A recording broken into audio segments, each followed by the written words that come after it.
Sveiki susirinkę visi į šią svarbią konferenciją. Mano pranešimas vadinasi Viktoro Gidžiūno biografija, asmenybė ir veikla. Kunigas pranciškonas istorikas Viktoras Gidžiūnas yra pirmasis lietuvių istorikas, nuosekliai ištyrinėjęs ir publikavęs 13-17 amžiaus mažesniųjų brolių ordino Lietuvoje istoriją, paremtą Vatikano ir Lenkijos archyviniais šaltiniais. Jis buvo tikras lietuvybės apaštalas egzodė sovietmečiu. Tenka apgailestauti, kad nebesulaukė antrosios Lietuvos nepriklausomybės. Rengiant biografiją, remtasi publikuota medžiaga ir dalimi Viktoro Gidžiūno archyvo, sukaupto Jungtinėse Amerikos valstijose, o dabar saugomo Kretingos apreiškimo vienuolyne. Viktoras Gidžiūnas gimė 1912 metais rugsėjo 5 dieną Marinkoje, Simno valsčiuje, Alytaus apskrityje. Tėvo Leonardo Andriekaus pasakojimu kartais jis užsimindavo, kad turėjo dirbti ūkyje ir kelias į mokslus buvęs pavėluotas. Todėl pirmiausia ir lankęs Kauno pavasario suaugusiųjų gimnaziją. Kretingos pranciškonų vienuolyne tėvą Viktorą, tada Vincą Didžiūną, sutikau 1933 metų vasarą. Ten jis, kaip ir kai kurie mūsų, buvo atvykęs su 4 klasių pažymėjimu kaip kandidatas į pranciškonų vienuolyną. Pasisakė kažkur susitikęs tėvą Augustiną Dirvelę ir nutaręs tapti pranciškonu. Tada jis ėjo jau 22 metus ir jo pavardė vėliau buvo ir turėjo pavardę Didžiūnas. Tačiau vėliau per klaidą užsienyje jo pavardė buvo pakeista į Gidžiūną. Iš tikrųjų svarbu paminėti, kad tėvas Augustinas Dirvelė tada buvo labai didelė asmenybė, buvo įkūręs pranciškonų gimnaziją pastatęs. Ir tenka pastebėti, kad būtent tarpukaryje Lietuvos pranciškonai iš tikrųjų išgyveno labai sunkų laikotarpį, materialinį nepriteklių. Ir būtent pastatyta gimnazija Kretingoje tai buvo labai didelis įvykis, kuris tiesiog pritraukdavo naujų ir pašaukimų. Ir taigi 1934 metais Liepos 21 dieną Vincas Gidžiūnas įstojo Kretingos pranciškonų gimnaziją ir pradėjo novicijatą. 1935 metais davė laikinuosius vienuolių įžadus, pasirinko vardą Viktoras. Po laikinųjų įžadų jau buvo galima tęsti gimnazijos mokslą, besirūpinant finansiniais reikalais. Paskui klierikai būdavo siunčiami į užsienį pranciškonų seminarijas, kad giliau susipažintų su pranciškoniškųjų gyvenimu ir jų puoselėjimą teologijos kryptimi. Šis žingsnis buvo lemtingas visam gyvenimui. 1937 metais Viktoras Gidžiūnas buvo išsiųstas į Florencijos apylinkėse Koleviti mieste esančią pranciškonų seminariją, po to į Sargijaną.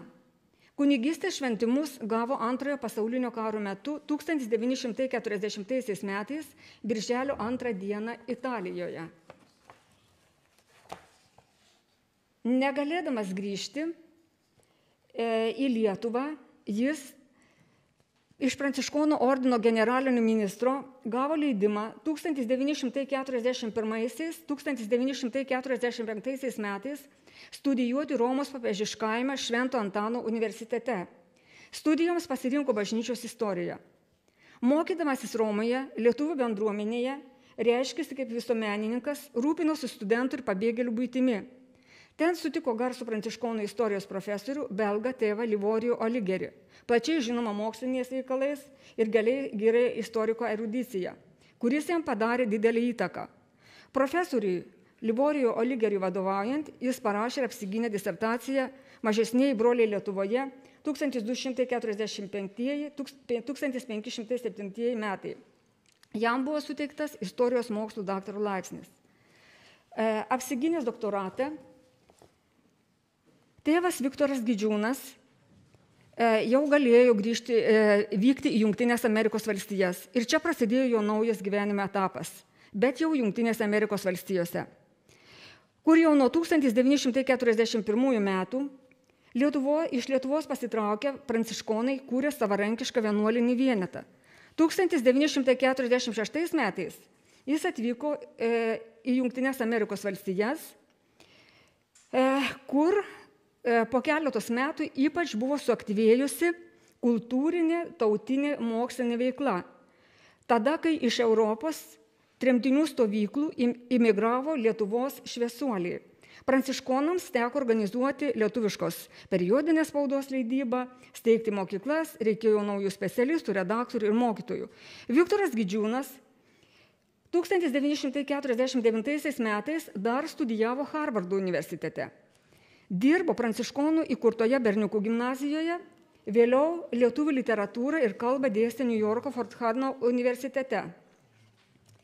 Ypač svarbus Viktoro Gidžiūno įnašas yra Lietuvos katalikų mokslo akademijos kūrimą, kuri buvo 1954 metais atkurta Italijoje.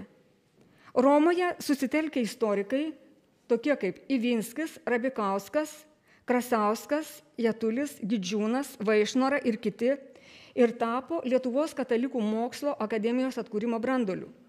Vėliau Lietuvos katalikų mokslo akademijos židinys Jungtinėse Amerikos valstijose įsikūrė New Yorke, Fordhamo universitete, kuriame dirbo Viktoras Gidžiūnas. Suvažiavimas įvyko 1964 metais. Židinio valdyboje tai buvo išeivijos įvairių profesoriai, Jaskevičius, Gidžiūnas ir kiti. Lietuvos mokslo akademijos nariu Viktoras Gidžiūnas išbuvo net 30 mečius iki pat savo mirties.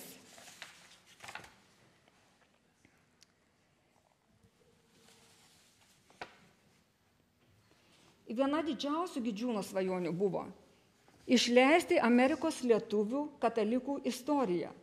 1953 metais, rugsėjo 17 dieną, kunigų vienybės Seime Čikagoje buvo aptartas klausimas dėl šio leidinio parengimo ir išrinkta komisija iš prelato Pranciškaus Jūro, kanauninko profesoriaus Juozo Kunčiaus ir tėvo Viktoro Gidžiūno. 1958 metais Amerikos lietuvių katalikų istorijos komisijos būstinė buvo jau Švento Antano vienuolynas Kembunkporte, kurį matote skaidrėse, jis dabar atrodo šitaip. Ir turbūt ir tada taip atrodė gražiai.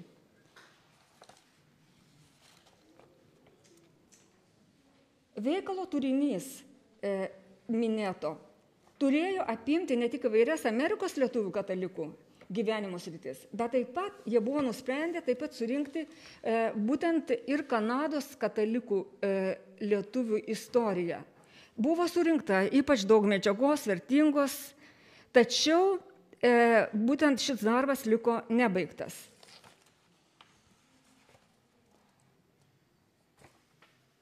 – 1957–1976 metais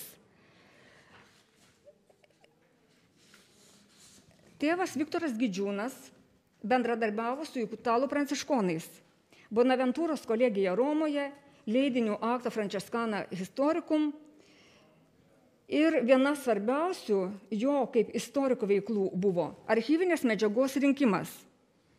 Dabar aš čia trupučiuką noriu nuklysti, kad jisai būtent rengdamas Amerikos katalikų istoriją, jisai taip pat vedė ir Amerikos radio laidas. Iš tikrųjų, jis labai rūpinosi būtent lietuvybės sklaida. Ir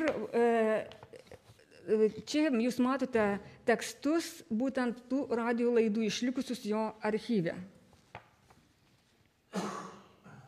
Ir dabar toliau pratęsiant, tai būtent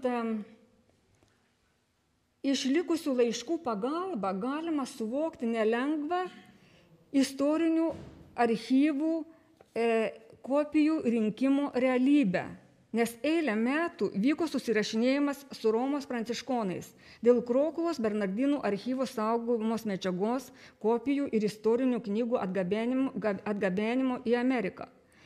Tai va, taigi matome, kad ilgą laikotarpį, tai nuo 1957 iki 1976 metų, jisai bendradarbiavo su italų pranciškonais, su kuriais jisai buvo pažįstamas nuo studijų laikų turbūt, ir juos vadino konfratrais.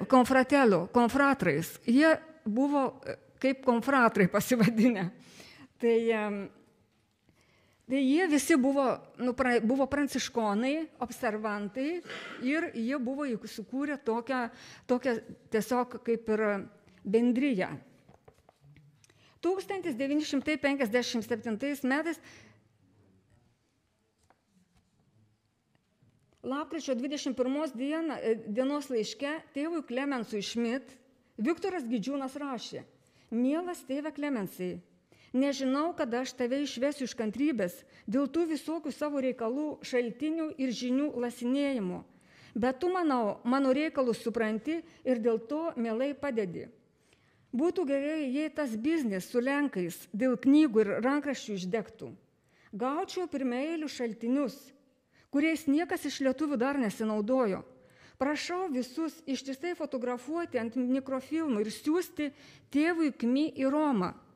Aš netikiu, kad provincijolas galėtų imtis tos kontrabandos ir vežti tokias mikrofilmas iš Lenkijos dabar, tokiu pavojingu metu. Jei žinoma, toks dalykas išdegtų, būtų daug geriau ir greičiau. Jei ne, tegu padaro pozityvus ir siunčia Romon, tėvui Kmi. Būtina paminėti, kad šiandien Viktoro Gidžiūno archyve vertingiausia laikoma ši aptarta fotokopijų kolekcija, dėl ko mes šiandien čia ir esam ir susirinkę. Tai va matom, tėvui Klemensui laiškas yra čia. Čia aš dabar turiu pasiėmiau lietuvišką kopiją, bet jis parašydavo lietuviškai, po to išsiversdavo yra taip pat ir italų kalba tas laiškas yra.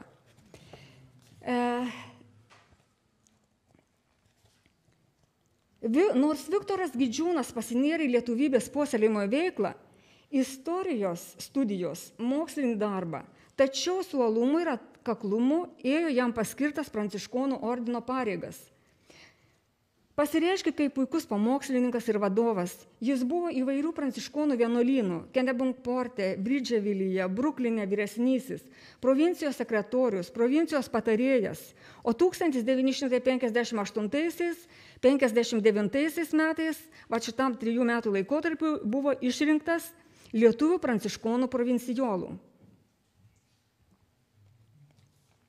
1959 metais iki pat 1961 metų imtinai Viktoras Gidžiūnas buvo pakviestas dirbti pranciškonų ordino istorinių šaltinių redagavimo komisijoje Romoje ir gyveno Italijoje.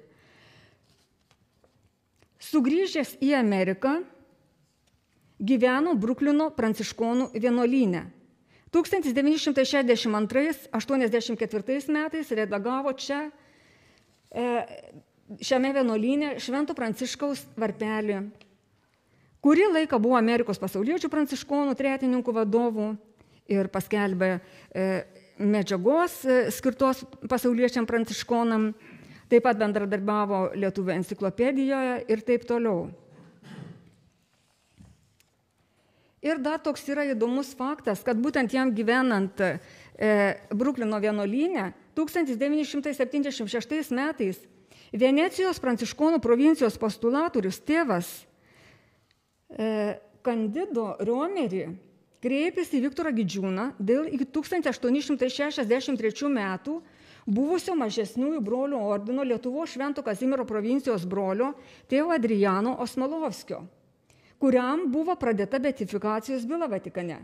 Gidžiūnas su atsakingais asmenimis parengė literas postulatorijas šiai bylai ir atliko reikalingus darbus. Ir sklaidė periodikoje ir parengė tam tikrus reikalingus raštus. Tačiau tenka apgailestauti, nors Gidžiūnas džiaugiasi, kad mūsų provincijos brolis bus paskelbtas palaimintuoju ir būtent šitas brolis, Adrianas Osmalovskis, jisai iki 1863 metų, kada buvo panaikinta provincija, jisai kelis metus gyveno Vilniaus Bernardinų vienuolyne ir ten atliko novicijatą. Tik po to jisai jau, kai caro valdžia uždarė tą provinciją, atėmė vienuolyną, Osmolovskis pasitraukė. Jisai pasitraukė į Šventąją žemę ir ten Šventoji žemė jam netiko klimatas, jisai persikėlė į Italiją ir jisai iš tikrųjų pasižymėjo ypatingą charizmą. Tai va čia tokie atvirukai buvo išleisti tuo laikotarpiu, čia sovietmečiu jie buvo išleisti. Tai va, ir čia jie buvo Viktoro Gidžiūno archyve. Bet aš internete radau va šitą, tą pirmąjį tai radau, bet šito tai neradau internete. Tai va čia nuskanavau. Tačiau Adrianas Osmolovskis 2000 metais popiežiaus Jono Pauliaus II vis tik tai už dorybės ir šventumo buvo paskelbtas tik tai garbinguoju Dievo tarnu. Nebeatifikuotas buvo. Tai dabar kokia buvo asmenybė tėvo Viktoro Gidžiūno? Iš tikrųjų kažkaip labai svarbu, kada žmogus praleidžia šitiek daug laiko, atrodo tokius neįdomius dalykus, dirbdamas su tuo padidinamuoju stiklu, nagrinėdamas, vis tik koks buvo tėvas Viktoras. Taip, jam istorija buvo, tai pirmoji eilė, nors Leonardas Andriekus rašo, kad tai buvo šalia, vis tik tikėjimo reikalai, religiniai reikalai buvo jam pirmenybė. Ir jisai, nors nesidomėjo nei menais, jisai net visuotinės istorijos gerai nežinojo. Taip rašo tėvas Leonardas Andriekus. Bet labai visus tuos dalykus gerbė. Jis gerbė net meną, kurio per daug ir nesuprato. Tai aišku, jis buvo labai darbštus, mėgo bendrauti su istorikais, kaip tėvas Benediktas, kad minėjo. Ir jis turėjo ypatingą visuomenininko vadovo talentą. Dėmesys lietuvių visuomeniniam reikalams buvo gana gyvas jo veikloje ir gyvenime. Jis itin daug dėmesio skyrė jaunimui, ypač ateitininkams. Jo veikloje reiškėsi nuo pat gimnazijos suolo, ateitininkų federacijos dvasios vadu išbuvo nuo 1952 iki 1959 metų. Uoliai dalyvavo jų veikloje, suvažiavimuose, konferencijose, stovyklose ir taip toliau. Ir tai vis atliko su dideliu rūpesčiu ir pasiaukojimu. Ir būdamas realistas niekad nesiskundė emigracijoje pasikeitusią tiek ateitininkijos, tiek kitų tam tikrų organizacijų padėtimi. Jis bet kuriomis sąlygomis atliko tai, kas priklauso ir ką įmanoma kuo geriau padaryti. Tai va, kaip matom iš nuotraukų išlikusių, tai jisai turėjo iš tikrųjų daug bičiulių, tai va daug draugų. Ir amžininkų teigimu tėvas Viktoras buvo apdovanotas įspūdingą išvaizdą. Aukštas ir stambus atletiškas stotas, stiprus balsas, aiški tarsena, realus žvilgsnis į pasaulį, kartais ir kietesni būdavo pasisakymai. Tačiau jisai turėjo ir nepaprastą pranciškoniškosios brolybės charizmą, humoro jausmą, labai mėgo paprastą pasižmonėjimą su provincijos broliais, su draugais ir pažįstamais, turėjo nuolankumo dorybę. Esant reikalui dirbo netgi durininku. Jau būdamas tam tikras pareigas užimtas laiškose rašo, ką aš čia galiu su tas istorijos darbais padaryti, negaliu paskubinti, nes tenka dirbti dar ir durininku. Bet viską dirbo jisai su meile. Tai buvo ypatingas brolis.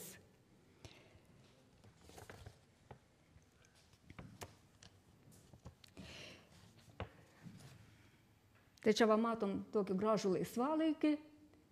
Ir dabar pats tas toksai, kuris tiesiog kvapą gniaužė tą akimirką, kada jisai, tėvas Viktoras 1984 metais, sausio 30 dieną, Kernyje, Naujojo Džersio valstijoje, iškeliavo pas viešpatį. Kaip prisimena Leonardas Andriekus, tėvas Viktoras daug važinėjo, paskutinius savo gyvenimo metus labai daug pamokslavo. Jisai važinėjo po įvairias apylinkes, nors ir sirguliavo. Tačiau vis tik jautėsi pajėgus pasiraciniam darbui. Ir 3 savaitės prieš mirtį Velionis dar apsėmė keliauti į Los Andželas ir ten pasakyti Švento Kazimiero garbei tridienio pamokslus.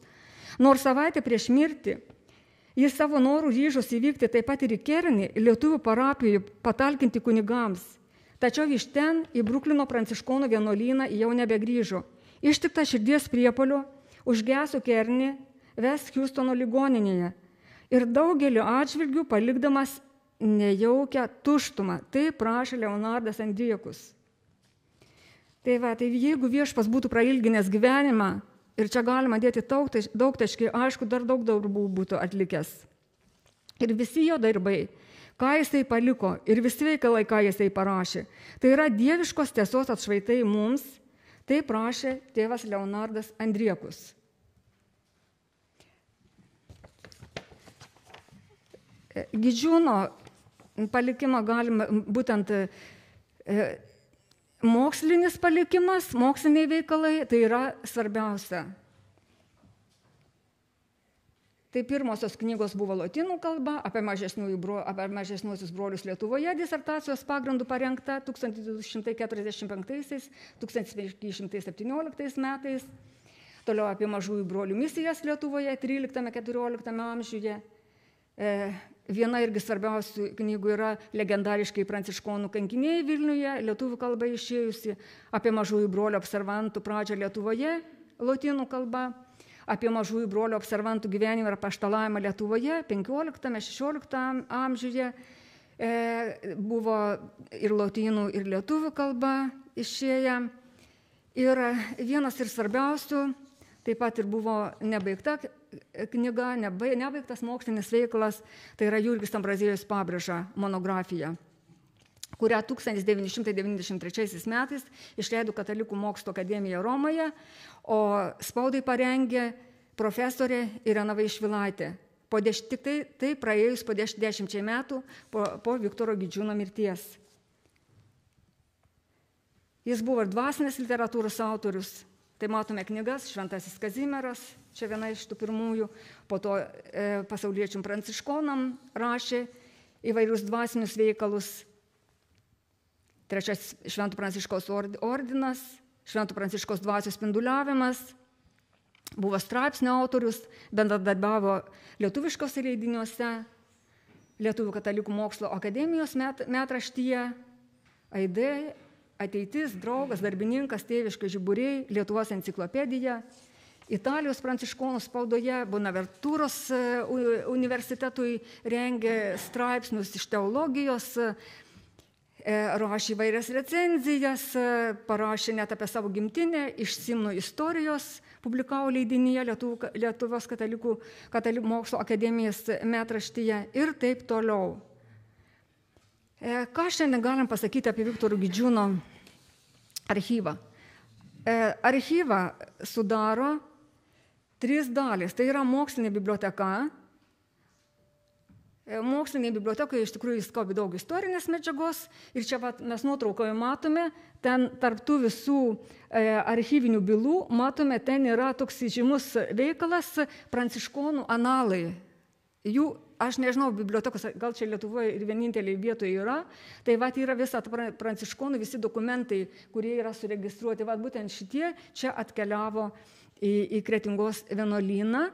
Po to antrasis tai yra fotokopijų archyvas, darytas Krokuvos Bernardinų centrinėme archyve ir Leonardo Andriekaus teigimu, jeigu tai teisybė yra, tai jisai išfotografavo ten gal pusę to archyvo, pasidarė kopijas pranciškonų archyvų, kas yra susijęs su Lietuva. Bet šiandien mes išgirsime kitam pranešime,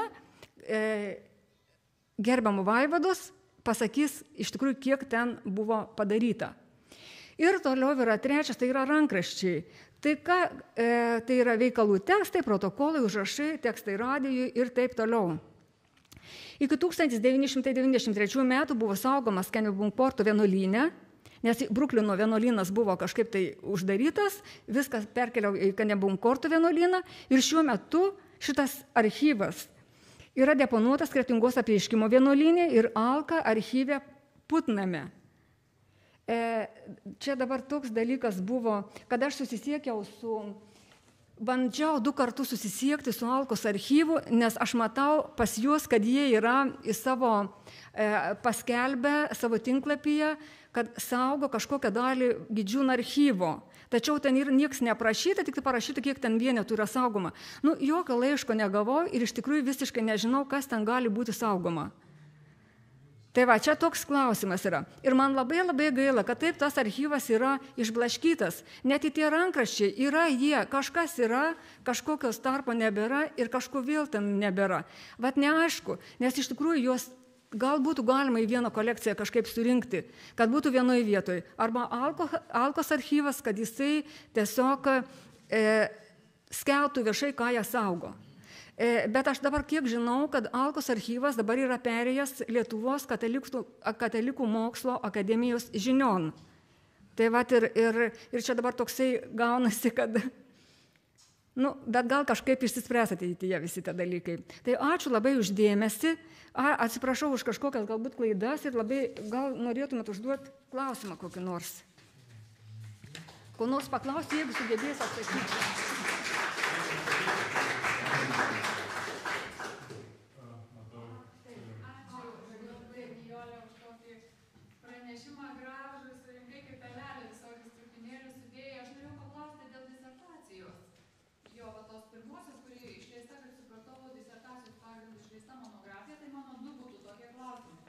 Ar yra išlikusi ir kur yra jo disertacija saugoma apie brolio Pranciškono istoriją? Ir antras klausimas būtų, kur buvo išleista monografija ir koks jos paplitimas? Disertacija. 50 metais. Buvo Amerikoje išleista. Disertacija apie mažesniuosius brolius 13-16 amžiai buvo išleista po disertacijos gynimo, kažkaip iškart buvo išleista kaip ir reikalinga, kad išleis paskelbti disertaciją. Bet po to, kai jisai nuvažiavo į Ameriką, tai buvo 1950 metais išleista, bet lotynų kalba, lotyniškai. Lotynų kalba ten, tiesiog lotyniškai. Tai va, istorikas, kuris tiesiog visus daug tekstų rašė lotyniškai. Tai, tiesiog čia... Bet jis kažką išvertė. Po to buvo išversta ta disertacija. Kažkokie rankraščiai dar yra, disertacijos rankraštis yra likęs. Jisai turėjo spausdinimo mašinėlį, gal matėt nuotraukose ten. Jisai turėjo spausdinimo mašinėlį ir Amerikoje spausdindavo. Jis viską spausdino, jisai laiškus spausdino viską. Tik aišku, kažkokiu archyvu buvo perrašym, pažiūrėjau, radio laidas jisai užrašinėdavo. Tai va, tai yra rankraštis, tos disertacijos yra. Čia.